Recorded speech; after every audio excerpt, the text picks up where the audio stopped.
Jessa Kline didn't expect to catch a grown man falling off a rental bike outside her tiny bookstore, but there he was, arms flailing, legs tangled like spaghetti, and his face colliding with the pavement in the most dramatic way possible. "Whoa, watch out!" she cried, lunging forward just in time to stop the stranger's backpack from hitting a parked scooter. The man groaned, face pressed to the cobblestones, one shoelace missing and the other tied to his own bike pedal. "Are you okay?" she asked, kneeling beside him, trying not to laugh. "I think I bruised my ego," he mumbled into the ground. She helped him sit up, brushing dirt off his jacket. He was tall, broad-shouldered, and looked like he belonged on the cover of a wilderness magazine minus the whole faceplant thing. Tousled dark hair, scruff on his jaw, and sharp cheekbones. His eyes were a stormy gray, blinking up at her like he couldn't figure out if she was real. "Thanks," he said, breathless. "I was trying to find this bookstore. I guess the universe didn't like my route. You're literally sitting in front of it." He turned, saw the signed Jessa's books and bruise, and burst out laughing. "Figures. I survive cliffs in Patagonia, but a sidewalk in New Hampshire takes me out." Jessa tilted her head.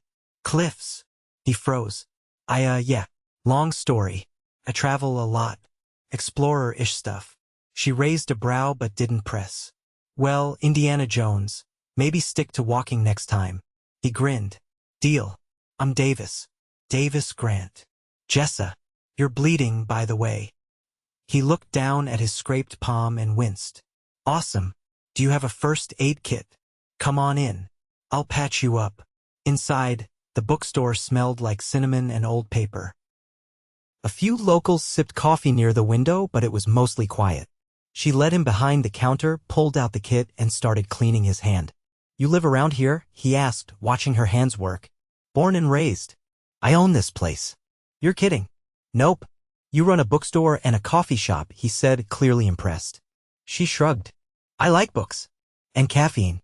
Why not both?" He smiled again, and it was unfair how handsome he looked even with dirt on his face. "So what brings a clumsy explorer to a small town like Fairhill?" she asked. He hesitated. "Just needed a break. I've been on the road for months. I heard this place was peaceful."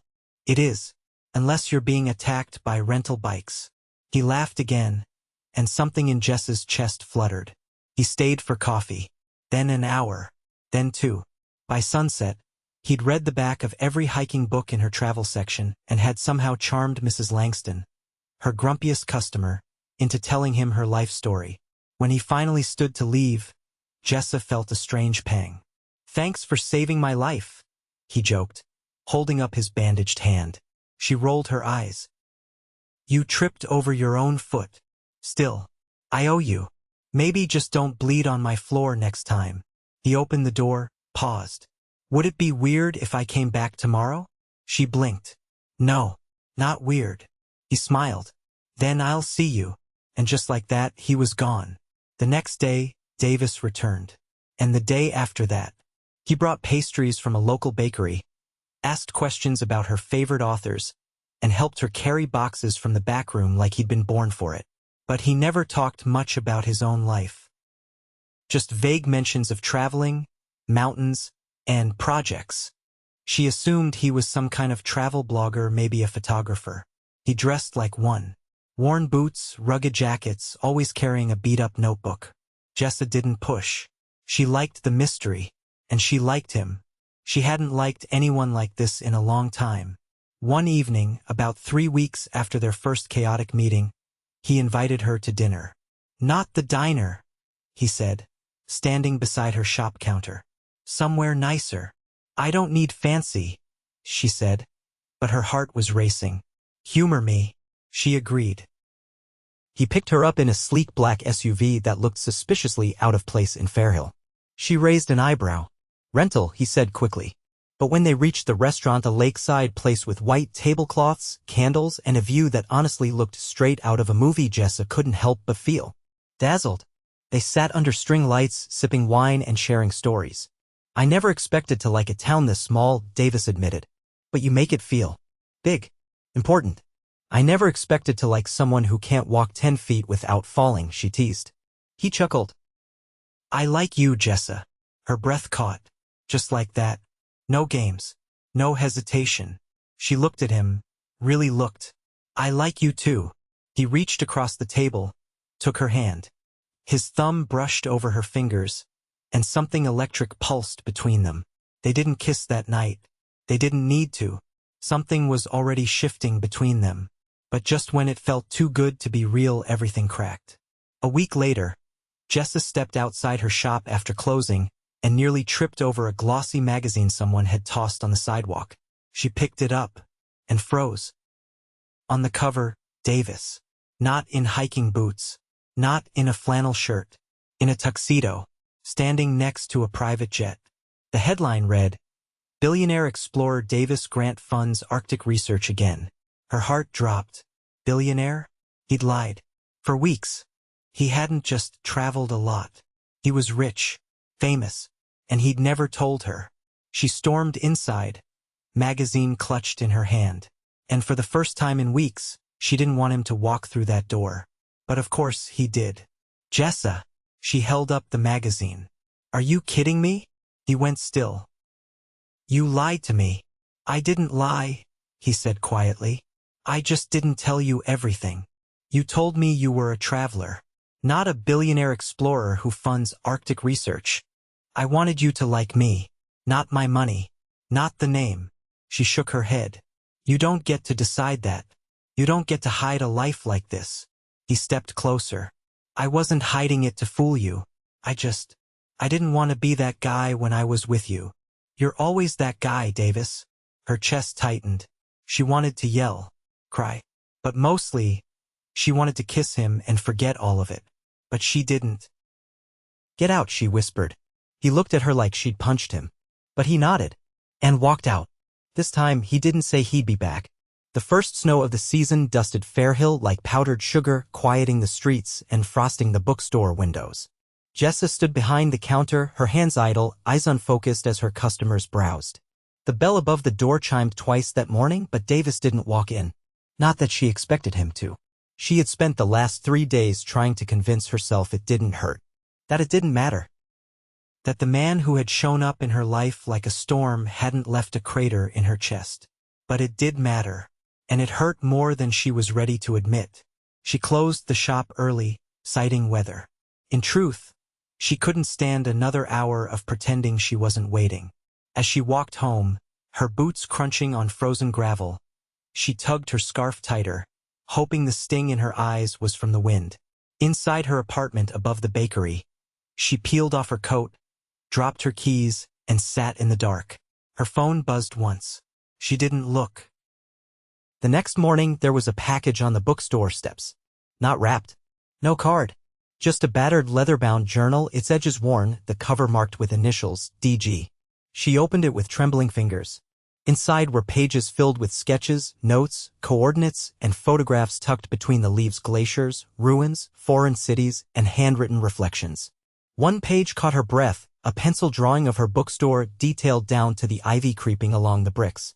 Beneath it, one line, the only place I ever wanted to stay. Jessa closed the journal, heart-thudding. She didn't know if this was an apology or a goodbye. And before she could decide what to feel, a voice called from the doorway. Is this a bad time? She turned, and there he was standing just outside the threshold. Snow clinging to his coat, hair damp, eyes shadowed. You shouldn't be here, she said quietly. I know. She looked at him, waiting. I left because I thought I was protecting what we had, he said. But I realize now I was just protecting myself from being seen. You let me feel like I knew you. You did, he said. More than anyone has in years. She crossed her arms. You could have told me the truth. I was afraid the truth would be the end. And it might be. He stepped forward, careful as if afraid she'd vanish. I never wanted to lie to you. But I've spent years being treated like a commodity. Even the people I trust most have price tags attached to their loyalty. I didn't want that with you. She blinked but said nothing. I know I should have told you sooner. But I wasn't pretending with you, Jessa. Everything I said, everything I felt, it was real. You disappeared. I gave you space. You left me in a storm I didn't ask for. He exhaled, shoulders sagging. For the first time, he didn't look like the man on magazine covers. He looked tired. Human. I'll go, he said, voice low. But I wanted you to have the journal. So you'd know I didn't just fall off a bike and land in your life by accident. I ended up here because I was lost. And you're the first thing that felt like direction in a long time. She didn't answer. Couldn't. And he didn't push. He nodded once and walked away. That night, she read every page of the journal. She learned about his time in Mali where he'd helped map ancient trade routes. About a school he built in Peru under a different name. About nights spent alone in tents, his writing filled with loneliness wrapped in wanderlust. And then, halfway through, she found a page dated only a few weeks ago. A list of local Fairhill spots she'd mentioned. The bakery where she bought her favorite muffins. The lake she'd grown up swimming in. The poem she'd quoted once, scribbled in the corner in his handwriting. She closed the journal and pressed it to her chest. The next morning, she opened the bookstore like nothing had changed. But that afternoon, a woman in a pressed navy coat stepped inside. She looked like she belonged at a Manhattan boardroom, not a sleepy New Hampshire shop. Her heels clicked on the floor as she approached the counter. Jessa Kline. Yes. I'm Natalie, Davis's assistant. Jessa blinked. His what? I apologize for the intrusion. I know this is unconventional, but he's complicated. He's also stubborn. And he won't say this himself, so I'm here instead. Jessa raised a brow. Say what? He's leaving for Siberia in 48 hours. Research expedition. Dangerous. Remote. He was going to cancel. I told him not to. Why are you telling me this? Because he'll regret it if he doesn't see you before he goes. And he's too proud to ask himself. I don't owe him anything. You don't, Natalie agreed. But he's not the man people write about. Not the man in the headlines. Not really. He's better. And you're the first thing he's fought for in years. Jessa stared at her, unsure what to say. There's a car waiting outside, Natalie added. If you want to go to him. Jessa hesitated. Her heart warred with her logic. Then she grabbed her coat. The car sped through the snowy roads until it pulled up to a stone lodge near the edge of the woods. A helicopter sat on a cleared pad nearby, its blades silent. Inside, Davis stood by a fireplace, duffel packed beside him. He turned when she entered, eyes wide. You came, he said, stunned. Don't make it a habit of sending your assistant to beg for you. She wasn't supposed to. Jessa held up a hand. I don't care. He stepped closer. I didn't want to leave like this. Then why are you? Because I promised a team of scientists we'd get them to the site before the thaw. If I back out, the whole mission collapses. She nodded slowly. So you're still leaving? I have to. And you want me to wait? He paused. No. I want you to come with me. She blinked. What? He motioned toward the packed duffel. There's room on the chopper. Conditions won't be easy, but I'll make sure you're safe. We'll be back in less than 4 weeks. You can't just ask me to drop everything. I'm not asking you to. I'm asking you to choose. You don't have to come. But if you don't, I'll still leave knowing I tried. She looked at him, really looked. Past the money. Past the fame. To the man who had sat cross-legged on her floor, reading poetry to her cat. The man who had memorized her favorite muffin. You're insane, she whispered. Maybe. She exhaled. Do I get my own tent? He broke into a grin. Absolutely. She stepped forward. Then I guess I better pack. He reached for her hand, threading their fingers together. And for the first time in days, she didn't feel cold. Outside, snow began falling again. But this time, it didn't feel like an ending. It felt like the start of something wild. The wind over Siberia was nothing like New Hampshire.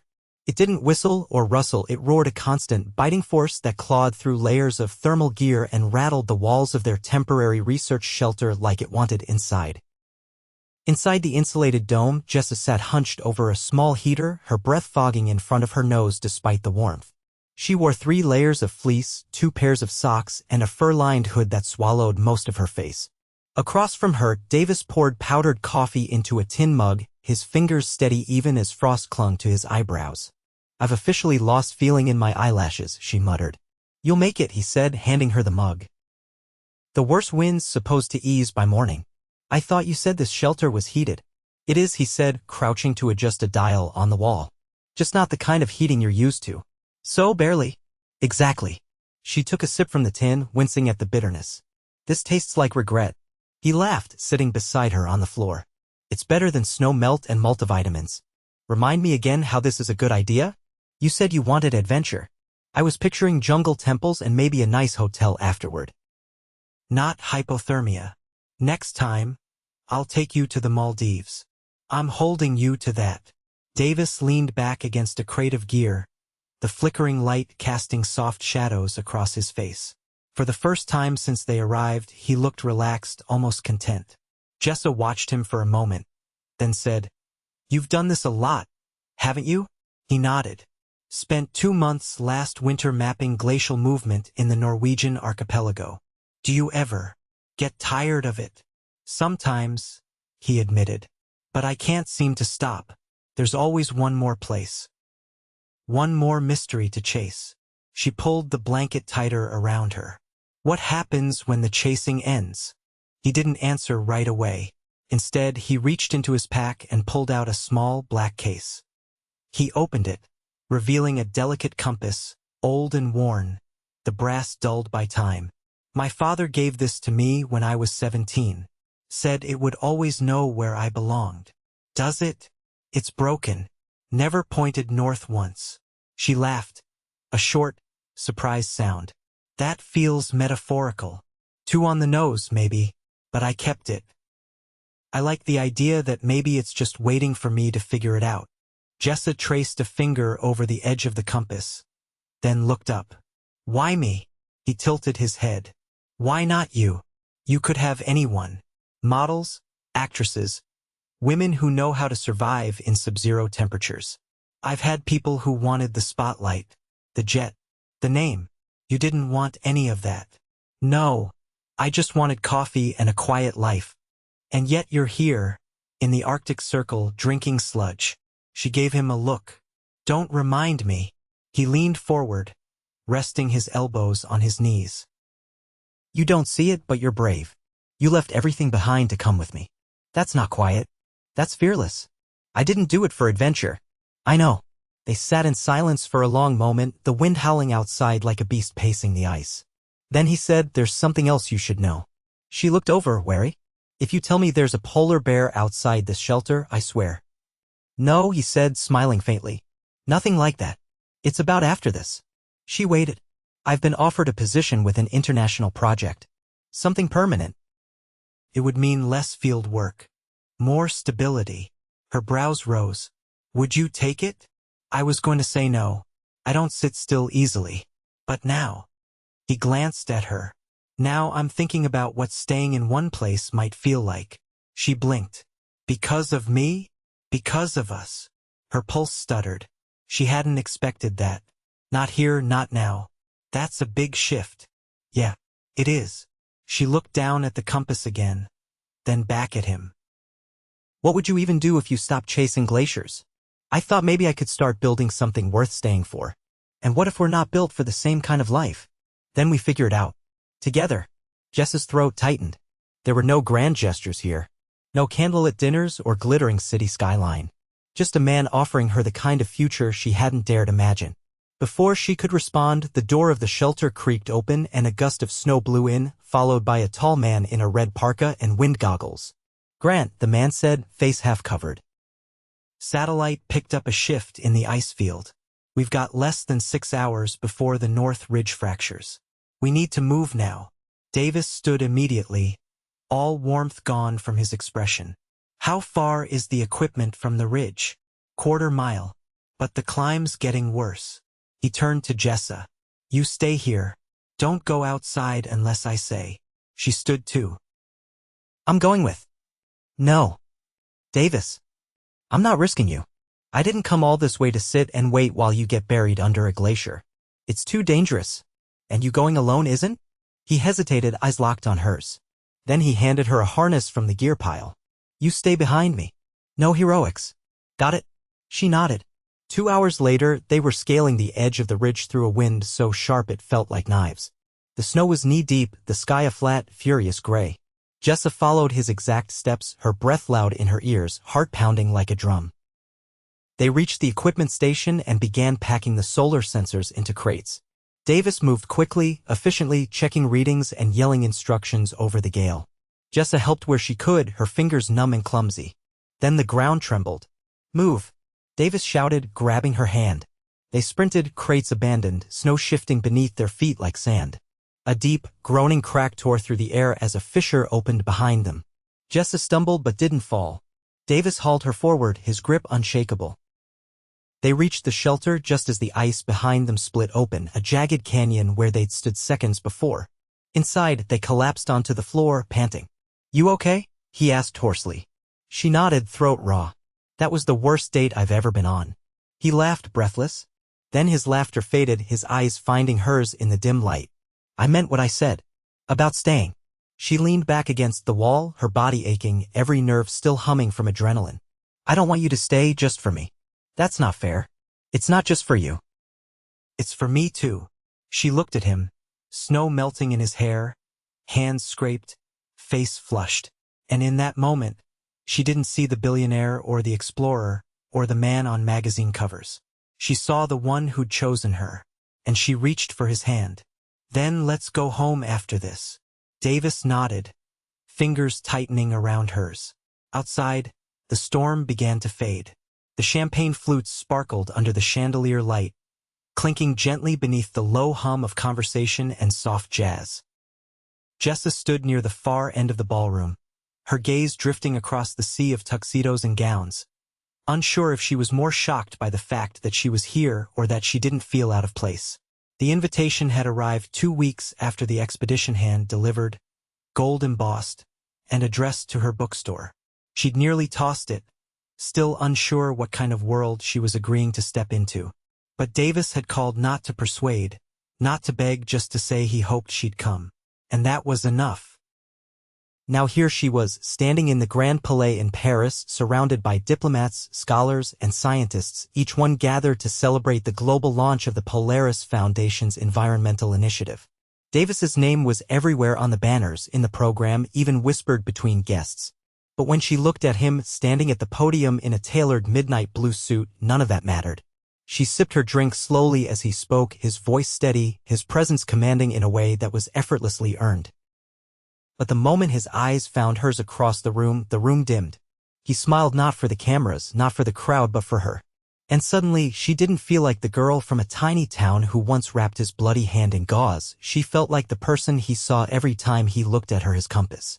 When the speeches ended and applause echoed through the hall, Davis stepped from the stage and headed straight for her. No hesitation. No detours. "You clean up well," she said, raising an eyebrow. "I was about to say the same thing," he said, adjusting his cufflinks. "But you've always looked like this to me. I wasn't sure I'd come. I wasn't sure you would either." She glanced around. "You know, I thought I'd feel like a fish out of water here. You don't. I really don't. Is that weird?" "It's perfect," he said, his expression softening. "Because I want more of this. Not just tonight. All of it." She tilted her head. "I thought you were rethinking the whole globe-trotting thing." "I did more than rethink it." He reached into his inner pocket and handed her a small, folded document. "I signed over Polaris to a global trust. I'll still advise, but I'm stepping back." She unfolded the paper and scanned the signature at the bottom. "You really did it. I meant what I said. I want to build something with you. Something that doesn't require ice axes and thermal gear." She laughed quietly and folded the paper again. "So what now? You buying a cabin in Fairhill?" "Already did." Her eyes widened. "Come on. 3 blocks from the bookstore. Big windows. Garden in the back. I figured you'd want room for your herb pots." She stared at him, stunned. That's not just a gesture, Davis. That's a life." "I know." She took a slow breath. "You're not scared." "Terrified," he admitted. "But I've chased storms my whole life. Maybe it's time I let something good catch me instead." She didn't answer, just reached for his hand. He laced his fingers through hers like he'd been doing it for years. "I've never danced in Paris," she said. He grinned. "Let's fix that." He guided her toward the floor, the band shifting to a mellow rhythm. Couples moved in elegant circles and he pulled her gently into his arms. He didn't lead like someone trained in ballrooms, he led like someone who knew her steps before she took them. "You know," she said, resting her head against his shoulder, "you're still a terrible dancer." "I'm improving," he said. "Mostly because you're carrying us." She laughed, the sound muffled against his jacket. He held her closer. "After this, I was thinking we'd take a week to ourselves. No press, no schedules. Just you and me." "Where?" Somewhere warm. Somewhere quiet. You're really doing it, aren't you? What? Letting the world wait. He looked down at her. For you? Always. The music swelled around them, but the world had already shrunk to the space between their hearts. Later that night, after the last toast had been made and the final guest had drifted into the Paris streets, Davis led her up to the rooftop terrace, the Eiffel Tower twinkling in the distance. The city stretched out beneath them, golden and endless. He pulled a velvet box from his coat pocket. Her breath hitched. Are you serious? I've never been more. She stared at the box. We've only known each other for a few months. I know. We met because you fell off a bike. I remember. You bled on my floor. Still grateful for that. She looked up at him, eyes wide. This is fast. It doesn't feel that way to me. Why? Because every version of my future I try to imagine, you're already in it. He opened the box. The ring wasn't flashy. No oversized stone or elaborate setting. Just a simple, perfect band with a diamond that caught the moonlight and held it like a promise. She didn't say yes. She stepped forward and kissed him instead. When she pulled back, she whispered, I guess I'm moving 3 blocks too. He smiled, slipping the ring onto her finger. We'll get that herb garden started next week. They stood there a while, quiet, taking in the city and the moment. Then he looped his arm around her waist. I was thinking, she said, watching the lights below. We could turn the back of the bookstore into a reading lounge, maybe even host author events. I love that. You could do travel lectures. Share your stories. I'd rather write them with you. She leaned into him. I've never wanted anything this much. He kissed the top of her head. Get used to it. Back in Fairhill, weeks later, the bookstore's new window display featured a map of the world with red pins marking the places Davis had explored. A hand-painted sign above it read, Where we've been. Where we'll go. Locals stopped by more often now. Not for gossip, but for the warmth that seemed to radiate from the couple behind the counter. Davis helped install new shelves between reading sessions with kids, and Jessa brewed coffee like it was poetry in a mug. They didn't need a castle or a private jet to feel rich. They just needed each other. And every morning, when Davis reached for the same compass he used to carry everywhere, he smiled. Still didn't point north. But he didn't mind, because it had already brought him home. The first true spring rain came early in Fairhill, surprising the daffodils into bloom and bringing the scent of wet earth and possibility to every open window. The bookstore's front door stayed propped open most afternoons now, letting in the scent of rain-soaked pine and the distant hum of the creek that wound behind the town. Inside, Jessa adjusted a newly hung globe light above the reading table, careful with the ladder's balance as she reached overhead. Don't you dare fall, Davis called from the back, a paintbrush in one hand, his other hand covered in navy blue splotches. I've got better balance than you, she replied, twisting the last screw into place. Remember who caught who. That's a low blow, he said, walking toward her, setting the dripping brush on a tray. I've evolved since then. I'm practically an acrobat now. You tripped over your own shoelace yesterday. Ah, but I landed with grace. You landed in a flower box. Still counts. She shook her head, smiling as she stepped down. The light above them cast a warm glow now, completing the cozy nook they'd built together over the last month.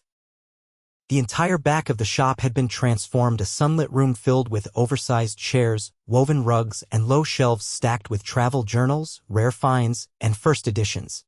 Locals had already begun calling it the Nest. Davis walked over and brushed a fleck of paint from her cheek. You sure you don't want to call this place something new? Something that's ours. She glanced around at the shelves, the handwritten signs, the photos of authors who'd visited. I think keeping the name is part of the magic. It reminds me of who I was before all of this. And how far we've come. He nodded, thoughtful. Then it stays. They stepped outside onto the back porch as rain dripped from the eaves. The garden was beginning to push green through the dirt, tiny herb shoots and the earliest hints of lavender. A pair of robins hopped along the fence line, picking at the soil. Davis leaned against the railing. I got a call this morning. She turned to him.